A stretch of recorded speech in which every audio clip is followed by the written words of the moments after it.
जिले की हलचल। आकाशवाणी लखनऊ से प्रस्तुत है जिले की हलचल। आज सुनिए लखनऊ और रामपुर जिलों की हलचल। पहले सुनते हैं लखनऊ जिले की हलचल।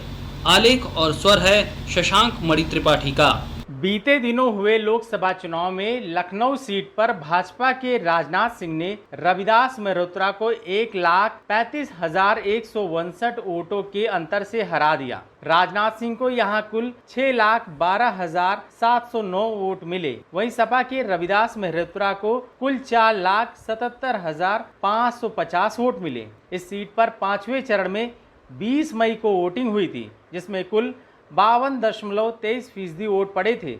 राजनाथ सिंह ने यहां से लगातार तीसरी बार चुनाव जीतकर हैट्रिक लगाई है। 2014 और 2019 में भी उन्होंने जीत दर्ज की थी। उधर मोहनलालगंज के मतदाताओं ने इस बार भारी उलटफेर कर दिया। केंद्रीय मंत्री कौशल किशोर हैट्रिक लगाने की आस में चुनावी मैदान में थे, लेकिन वोटरों ने उनकी यह मंशा पूरी नहीं होने दी। इस सीट पर सपा के उम्मीदवार आर.के. चौधरी ने अपनी जीत का परचम फहरा दिया। समाजवादी पार्टी के उम्मीदवार और प्रदेश के पूर्व मंत्री आर.के. चौधरी ने मोहनलालगंज संसदीय सीट से केंद्रीय मंत्री और भाजपा उम्मीदवार कौशल किशोर को 70,292 मतों के अंतर से पराजित कर दिया। कौशल किशोर को भाजपा उम्मीदवार के रूप में मोहनलालगंज में 2014 और 2019 में जीत हासिल हुई थी। पूर्वी विधानसभा में हुए उपचुनाव में भारतीय जनता पार्टी के प्रत्याशी ओपी श्रीवास्तव ने इंडिया गठबंधन की तरफ से कांग्रेस प्रत्याशी मुकेश सिंह चौहान को 53,887 वोटों के अंतर से चुनाव हरा दिया। यह सीट भारतीय जनता पार्टी के विधायक और पूर्व कैबिनेट मंत्री आशुतोष टंडन के निधन के बाद रिक्त हुई थी। 8 जून को राजधानी लखनऊ में राजनीति की दो अद्भुत तस्वीरें दिखाई दी, जहां एक और नरेंद्र मोदी को एनडीए की संसदीय दल का नेता चुना गया, तो वहीं राजधानी लखनऊ में इस बात को लेकर भाजपा कार्यालय में जश्न का माहौल दिखाई दिया। कार्यकर्ता मस्ती से झूम रहे थे। वहीं भाजपा कार्यालय के बाहर नारे लगाए जा रहे थे कि एक बार फिर मोदी सरकार। वहीं दूसरी तस्वीर थी कांग्रेस कार्यालय की, जहां पर कांग्रेस कार्यकर्ताओं ने यूपी कांग्रेस के प्रदेश अध्यक्ष का लखनऊ पहुंचने पर जोरदार स्वागत किया और जश्न मनाया। बता दें कि अजय राय ने वाराणसी से नरेंद्र मोदी के खिलाफ चुनाव लड़ा था। हालांकि वह 1.5 लाख से अधिक वोटों से यह चुनाव हार गए, लेकिन कांग्रेस कार्यकर्ताओं का मानना है कि नरेंद्र मोदी को अजय राय ने कड़ी टक्कर दी। लोकसभा चुनाव के बाद उत्तर प्रदेश सरकार की कैबिनेट बैठक हुई। योगी कैबिनेट की बैठक में कई बड़े फैसले लिए गए। योगी कैबिनेट ने नई तबादला नीति को मंजूरी दे दी है। इस नीति के तहत विभागाध्यक्ष 30 जून तक ट्रांसफर कर सकेंगे। इसके बाद तबादले के लिए सीएम की अनुमति लेनी होगी। मुख्यमंत्री योगी आदित्यनाथ की अध्यक्षता में हुई बैठक में ये फैसला लिया गया। योगी कैबिनेट की बैठक में बुंदेलखंड से जुड़ी 26 परियोजनाओं को मंजूरी दी गई है। इसमें ललितपुर, झांसी, महोबा समेत अन्य शामिल हैं। इनमें झांसी जैसे जिलों से जुड़ी परियोजनाएं भी शामिल हैं। समूचे उत्तर भारत में इस समय भीषण गर्मी पड़ रही है। दिन में लू की लपट रात में भी कम नहीं हो रही है। तेज गर्मी की वजह से बिजली की मांग में भी बढ़ोतरी हुई है। ऐसे में ट्रांसफार्मर पर काफी लोड बढ़ा है। बढ़े हुए लोड और ऊंचे तापमान की वजह से ट्रांसफार्मर फूक रहे हैं। ऐसे में लखनऊ के जानकीपुरम पावर हाउस में बिजली अधिकारियों ने बड़े बड़े कूलर लगाकर उनका टेम्परेचर कंट्रोल में रखने की कोशिश की है। बिजली अधिकारियों की इस तरकीब का वीडियो सोशल मीडिया पर खूब वायरल हो रहा है। बिजली की मांग बढ़ने से ट्रांसफार्मर का लोड बढ़ रहा है। इसका नतीजा यह हो रहा है कि ट्रांसफार्मर ट्रिप हो जा रहे हैं। ऐसे में ट्रांसफार्मर को ट्रिप होने से ज्यादा गर्म होकर फूकने से बचाने के लिए ये तरीका अपनाया जा रहा है। पूरे मामले में बिजली विभाग के अधिकारियों का कहना है कि ट्रांसफार्मर को ठंडा रखा जाए तो फॉल्ट की समस्या कम होती है। इसी वजह से ठंड के मौसम में कम फॉल्ट होता है। लोड बढ़ने और गर्मी से ट्रांसफार्मर ट्रिप कर रहे हैं। कूलर से उन्हें ठंडा रखने में मदद मिलेगी। इसी वजह से ट्रांसफार्मर के सामने कूलर लगाया गया। राजधानी लखनऊ में भीषण गर्मी का प्रकोप लगातार जारी है। हीट वेव के चलते राजधानी में कई लोगों की मौत भी अब तक हो चुकी है। इसके साथ ही मौसम विभाग की माने तो 30 जून तक हीट वेव का प्रकोप जारी रहेगा। इसके बाद ही लोगों को इस भीषण गर्मी के प्रकोप में कमी की संभावना जताई जा रही है। तब तक स्वास्थ्य विशेषज्ञों की माने तो अधिक मात्रा में पेय पदार्थों का सेवन करने और तेज धूप में बाहर निकलने से बचा जाए तो ही बेहतर होगा और भीषण गर्मी के प्रकोप से बचा जा सकता है। लखनऊ जिले की हलचल के बाद आइए सुनते हैं रामपुर जिले की हलचल। आलेख और स्वर है शनु खान का।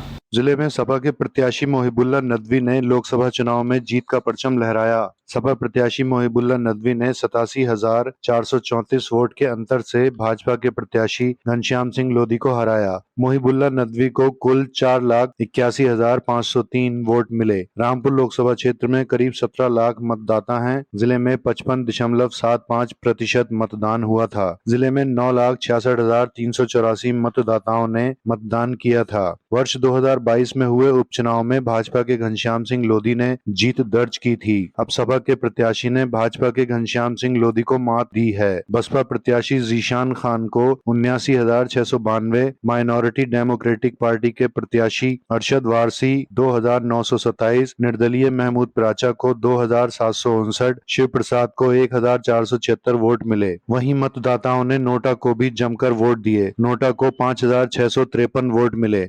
बच्चों के मुस्तकबिल के लिए जो उन्हें कॉन्स्टिट्यूशन ने राइट्स दिए हैं उनके लिए मैं काम करूंगा, तो मैं इस बात का वादा करता हूं। और लोगों के हर काम जो है वो यहाँ मशवरे से होगा और गरीबों की खिदमत बेलौस होकर करनी चाहिए। और करप्शन जो फैल रहा है, जो मुल्क की जड़ों को कमजोर कर रहा है, वो समाज का एक नासूर है, उसको भी हम सब मिलजुल करके इंशाल्लाह खत्म करने की कोशिश करेंगे। जिले की तहसील टांडा में एंटी करप्शन टीम मुरादाबाद ने तहसील कर्मी यूनुस खान को रंगे हाथ गिरफ्तार किया। नायब नाजिर के पद पर तैनात यूनुस खान के खिलाफ रिश्वत लेने की शिकायत की गई थी। गांव लांबाखेड़ा निवासी राम सिंह की शिकायत पर एंटी करप्शन टीम ने यूनुस खान को 2,400 रुपए की रिश्वत लेते हुए रंगे हाथों पकड़कर कार्रवाई की। शिकायतकर्ता से आवास आवंटन पत्रावली की नकल देने के बदले 2,400 रुपए रिश्वत की मांग की गई थी। एंटी करप्शन टीम मुरादाबाद के प्रभारी कृष्ण अवतार की ओर से थाना टांडा में मुकदमा दर्ज कराया गया। जिले में एमपी एमएलए कोर्ट्स ने पूर्व कैबिनेट मंत्री आजम खान से संबंधित डूंगरपुर प्रकरण में फैसला सुनाया। वादी गुड्डू खान निवासी डूंगरपुर थाना गंज ने मुकदमा लिखाया था। इसमें आरोप था कि उनके घर में घुसकर तोड़फोड़, लूटपाट, जान से मारने की धमकी दी गई। एमपी एमएलए कोर्ट के न्यायाधीश डॉक्टर विजय कुमार के फैसले में आजम खान सहित सभी आरोपियों को बरी कर दिया गया। इस मौके पर आजम खान पक्ष के अधिवक्ता जुबैर अहमद खान ने कहा कि यह misuse of process of law है, जिसमें अलग अलग घटनाएं दिखाई गईं।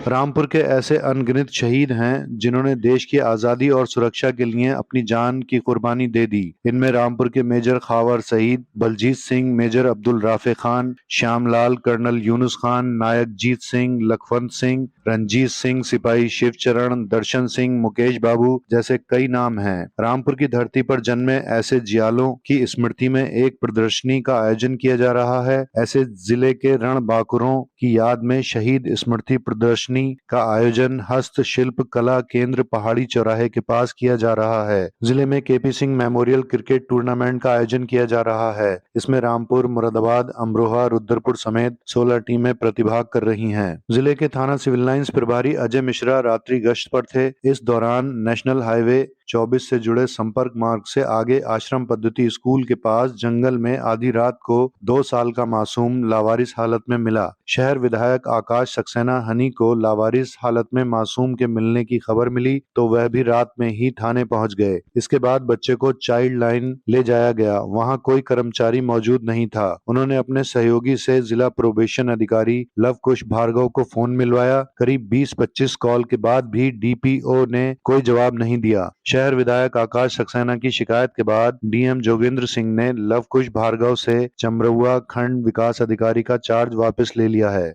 जनपद में अवैध खनन, परिवहन, ओवरलोडिंग गतिविधियों पर अंकुश लगाने के लिए सभी तहसीलों के मुख्य चौराहों पर 15 चेक पॉइंट बनाए गए हैं। साथ ही पुलिस एवं प्रशासन की संयुक्त रूप से टास्क फोर्स का गठन किया गया है। यह फोर्स रात 8 बजे से सुबह 8 बजे तक सघन चेकिंग अभियान चलाएगी। ये था आकाशवाणी लखनऊ के क्षेत्रीय समाचार एकांश द्वारा प्रस्तुत जिले की हलचल का आज का अंक।